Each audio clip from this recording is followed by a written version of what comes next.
Audi, une écurie emblématique dans le sport automobile qui a gagné littéralement partout où elle est passée.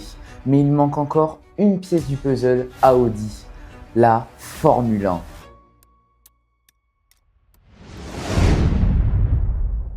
En 2026, on connaît un nouveau constructeur Audi qui débarque en tant qu'écurie et motoriste parce que oui, ils vont produire leur propre moteur. Alors je sais, depuis la saison dernière, je ne vous ai quasiment pas parlé de Formule 1 et le moins qu'on puisse dire, c'est que 2026 pour la Formule 1, ça commence sur les chapeaux de roue.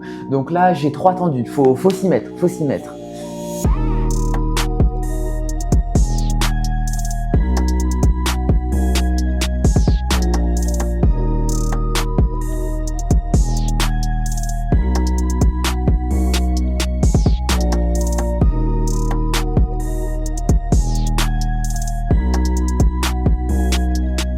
Alors, remontons un petit peu dans le temps si vous voulez bien pour comprendre pourquoi Audi est en train de réaliser un exploit en Formule 1. Le 26 août 2022 à Spa-Francorchamps, Audi annonce son arrivée en Formule 1 en rachetant l'écurie Sauber.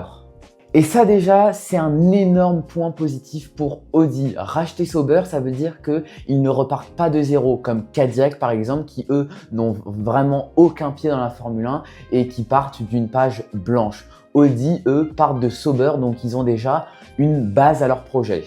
Surtout que Sauber a eu des résultats encourageants en 2025, alors même si ça commençait mal en début d'année, ils ont très vite su trouver de la performance, notamment avec le podium de Nico Hülkenberg et les très bonnes performances du jeune rookie brésilien Gabriel Bortoleto.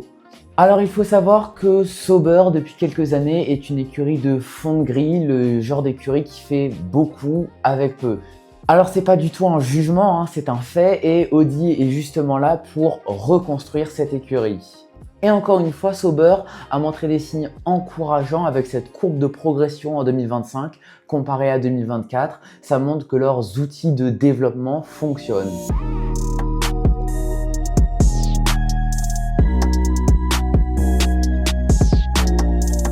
Alors, la première livrée Audi a été présentée à Berlin la semaine dernière, la R26, c'est comme ça qu'on l'appelle, qui était aussi le nom de la Renault championne du monde en 2006. Alors, la R26 a fait son premier shakedown à Barcelone il y a maintenant plus de 2 semaines et ils n'ont eu aucun problème. Et je trouve ça fou parce que je vous rappelle que Audi développe son propre moteur et c'est assez logique. Audi veut démontrer son savoir-faire, etc., etc. Et encore une fois, ils n'ont eu aucun problème et moi je trouve que c'est une dinguerie parce que Audi n'a aucune expérience en termes de moteur en Formule 1 et ils arrivent au moment d'une nouvelle réglementation, certainement la plus grande de l'histoire de la Formule 1. Donc c'est juste incroyable que Audi n'ait eu aucun problème. Bon, alors ils ont fait un gros travail de fond en construisant de nouveaux campus, en modifiant leur structure pour le développement. Le premier moteur Audi a été assemblé dans leur usine en Allemagne et a été allumé pour la première fois en décembre. Et encore une fois, tout s'est bien passé. Mais finalement, ce moteur pour Audi, c'est peut-être le point le plus fragile du projet parce que tous les constructeurs qui produisent leurs moteurs sur la grille, eux sont là depuis longtemps, ils produisent leurs moteurs depuis longtemps et ont de l'expérience et savent lire entre les lignes du règlement. Audi arrive avec une vision propre du règlement, tandis que les autres écuries arrivent avec une vision stratégique du règlement, comme Mercedes et Red Bull qui ont trouvé la zone grise dans le règlement.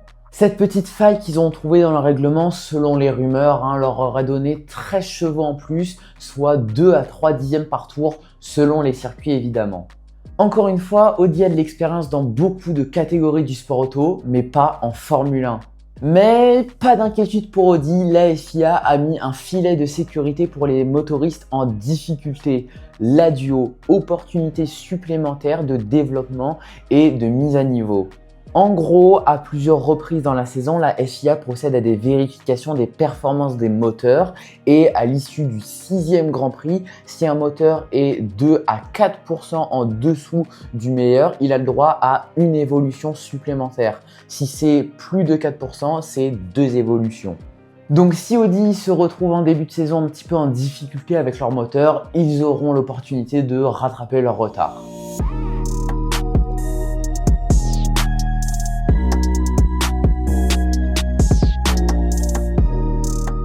Alors Audi a deux très bons pilotes pour soutenir ce projet. D'un côté, Nico Hülkenberg, pilote d'expérience qui sait gérer des saisons difficiles. Et de l'autre, Gabriel Bortoleto, le jeune rookie brésilien qui a fait ses preuves l'année dernière pour ce projet Audi. Et là, je vous présente mon gribouille. Voilà. On bat les couilles. Il s'appelle Gribouille. T'es beau, toi. T'es beau. Toi, t'es beau. A few moments later. Et il y a deux autres piliers dans le projet, Jonathan Whitley, ancien de chez Red Bull, et Mattia Binotto.